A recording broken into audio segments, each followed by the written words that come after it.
পিঠে দিয়ে দাও ক্রিম। এই যে দেখো আমি এখন ক্রিম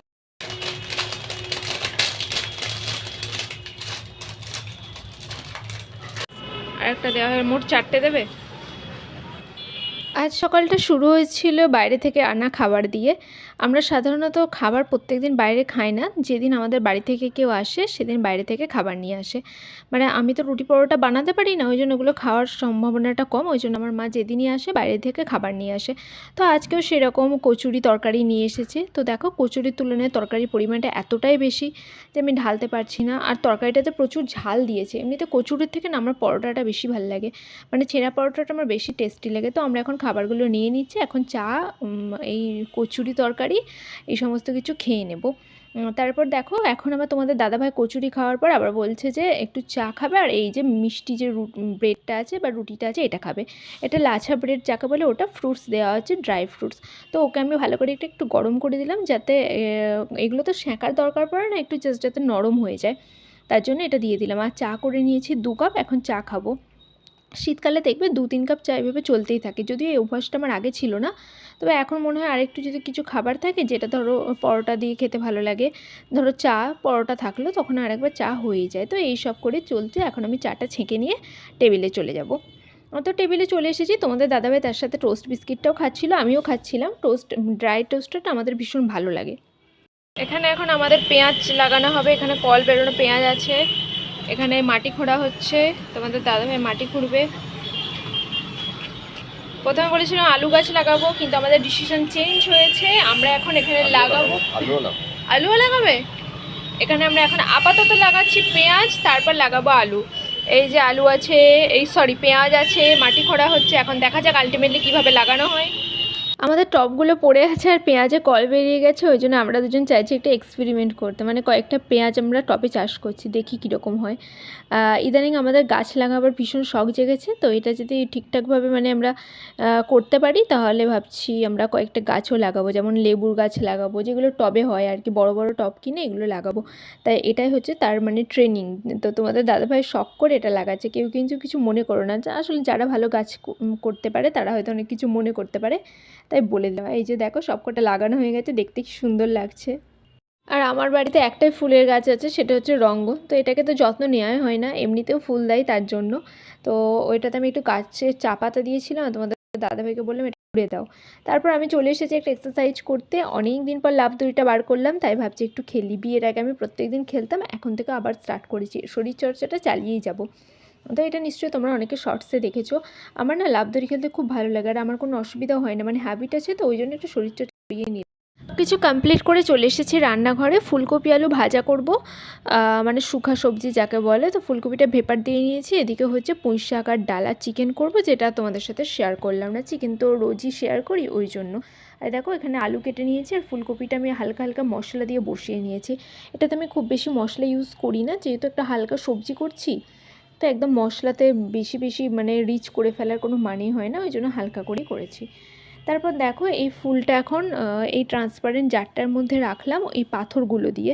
পাথরগুলো না দিলে না মনে হচ্ছিল যেন দেখতে ভালো লাগছে না। তো এখন আমি ঘরের, এটা আমাদের বেডসাইড টেবিলে রাখবো, ওই জন্য বেডসাইড টেবিলে নিয়ে যাচ্ছি।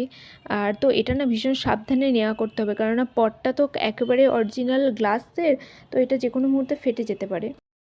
স্নান টান হয়ে গিয়ে খাওয়া দাওয়া হয়ে গেছে, এখন আমরা একটু বসে গল্প করছিলাম। আর দেখো কি এমন গভীর আলোচনায় ব্যস্ত আছি যে তোমাদেরকে ওটা শোনাতেই পারলাম না। Good evening everyone. এই যে দেখো এখন ঘুম থেকে উঠে একটু ফ্রেশ হলাম। শীতকালে দেখবে একটু ফ্রেশ না হলে ভালো লাগে না, আর আজকে খুব ঘুমিয়েছি, চোখ মুখ দেখেই বুঝতে পারছো। জানি না কেন সকাল থেকে উঠে প্রচণ্ড লাগছিল, মানে খুব শরীরটা খারাপ লাগছিল, খুব, এই জন্য লাইভও দুপুরবেলা করতে পারিনি। তাই এখন উঠে একটু ফ্রেশ লাগছে, এখন একটু রেডি হলাম, মানে জাস্ট একটু ক্রিম মাখলাম, একটু চুলটা ভালো করে আসলে তারপর চা খাবো। আর ওয়েদারটা ভীষণ সুন্দর, দেবে গরম পড়ার আগের মুহূর্তে যে ওয়েদারটা থাকে না, ওয়েদারটা খুব ভালো লাগে। কিন্তু এই সময়টা একটু সাবধানেও থাকতে হয়, নইলে আবার টক্স হয়। কিন্তু এই ওয়েদারটা এত সুন্দর না, সজনে ফুলের বড়া টড়া খেতে পারলে ভালো লাগে। হঠাৎ করে না সন্ধ্যাবেলা উঠে সজনে ফুলের বড়ার কথা মনে পড়ে গেল, কেন জানি না। তো চলো এখন চাটা করি, তারপর আবার কথা বলবো চা খেয়ে। সন্ধ্যাবেলা এখন চা করা হবে। কালকে নিয়ে এসেছি একটা জাম্বো সাইজের চিপসের প্যাকেট। যা দেখছো লাগিয়ে পড়ে ওটাও দেবো না? হ্যাঁ দুধ আছে। আর চিপস কোথায় আমরা রেখেছি জানো? চিপস আমরা রেখেছি হচ্ছে ফ্রিজে। দাঁড়াও দাঁড়াও দাঁড়াও, এই যে দেখো। হ্যাঁ এই যে আর একটা বড় প্যাকেটে আছে। চিপসটা একটু হালকা নরম নরম ছিল, তো ওই জন্য ওখানে রাখা হয়েছে। এখন কাঁচি দিতে হবে চা পাতা কাটার জন্য। এনো কি অবস্থা দেখো, প্রত্যেক দিনের লিপস্টিক পরে লাইভ করতে করতে লিপস্টিক তুলতে তুলতে অবস্থা খারাপ হয়ে যাচ্ছে। এই যে এখন বাজে রাত 10টা, আজকে 9টা থেকে লাইভ এসেছি, তাই অনেক দেরি হয়ে গেলো। এখন লিপস্টিকটা তুলছি, তাই ভাবছি তোমাদের সাথে শেয়ার করি। যদিও আমি নারকেল তেল দিয়ে করি, আর আমি সন্ধ্যা থেকে আজকে পরে আছি হচ্ছে লেন্স। এক্ষুনি আমাকে লেন্স খুলতে হবে ইমিডিয়েট। অনেকক্ষণ ধরে লেন্স পরে আছি, এমনিতে 1 বছর হয়ে গেছে, লেন্স চেঞ্জও করতে হবে, তবুও কাজ চালিয়ে দিচ্ছি। তা এখনও পর্যন্ত লেন্সটা খুলে নিই, লেন্স খোলার একবার হাতটাও ধুতে হবে। তো সন্ধ্যা থেকে আর তোমাদের সাথে তেমন কোনো কথা বলিনি। অ্যাকচুয়ালি আমার ক্লাস হচ্ছিলো, আজকে সানডে। তোমাদের দাদাভাই এখনও আসেনি, তোমাদের দাদাভাই এলে আমাদের খাওয়া দাওয়া হবে। তো এখন আমি লেন্স টেন্স খুলে একদম লিপস্টিক টুপস্টিক মুছে নিলাম। এই দিয়ে দেখো তুলোটা কি অবস্থা হয়েছে, পুরো লিপস্টিকটা এতে উঠে গেছে। যাই হোক, এখন আমি লেন্সটা খুলে নিই। পিঠে দিয়ে দাও ক্রিম। এই যে দেখো আমি এখন ক্রিম মাখবো। এখন বেজে গেছে, কটা বাজে গো? এখন 12টা বেজে গেছে। তোমাদের দাদাভাই টু লেট, এত লেট করে এসেছে। তারপর আর কি বলবো, বলার আর কিছু নেই। এখন বলছি আমার পিঠে একটু ক্রিম মাখিয়ে দিতে। এই যে দেখো, এটা প্রত্যেকদিন রাতে আমি পিঠে মাখি। আমার যেহেতু পিঠে একটু ইচিংয়ের সমস্যা হয়েছে, তাই এখনও তোমাদের দাদাভাই এটা আমাকে পিঠে লাগিয়ে দেবে। এখন লাগিয়ে দেবে? হ্যাঁ, তো যাও জামা পরে এসো। তোমাদের দাদাভাই একদম মানে বেড়ে চলে গেছে।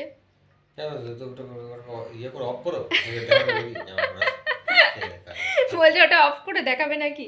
তাহলে এটাকে ক্যামেরা অফ ক্যামেরা তুমি পরিয়ে লাগিয়ে দেবে? আচ্ছা ঠিক আছে। তোমাদের দাদাভাই আমাকে অফ ক্যামেরা পিঠে ক্রিম মাখিয়ে দেবে। তো যাই হোক, চলো আজকের ব্লগটা আমি এই পর্যন্তই রাখছি। আশা করছি তোমাদের ভালো লাগবে। আর আমি তখন ক্রিমটা মেখে নিই। এই ক্রিমটা কিন্তু মানে আমার পিঠে ইচিং হয়েছে, ওই ইচিংয়ের জন্য। এটা কিন্তু কোনো রকম কসমেটিক্স বা এটা কোনো রকম মানে নিজেকে প্যাম্পার করার জন্য, নিজের স্কিনকে প্যাম্পার করার জন্য নয়। দেখতেই পাচ্ছ তোমাদের দাদাভাই এখানে ফোন ঘাঁটছে বসে বসে, একটুখানি দেখিয়ে দিলাম তোমাদেরকে। তো যাই হোক চলো, পিঠে তো আমি নিজে নিজে মাখতে পারি না, ওই জন্য তোমাদের দাদাভাই একটু হেল্প করে। পিঠে মানে এই ঘাড়ে জাস্ট, আর কোথাও না। তো যাই হোক, এখন আমরা ক্রিম ট্রিম মেখে নিয়ে একটা ভালো যাতে ঘুম হয়। তারপর আবার আসছি কালকে নতুন একটা ব্লগে তোমাদের সাথে নিয়ে নতুনভাবে। তো চলো আজকের মতো টাটা, বাই, গুড নাইট। আবার দেখা হচ্ছে একটা ইন্টারেস্টিং ব্লগে।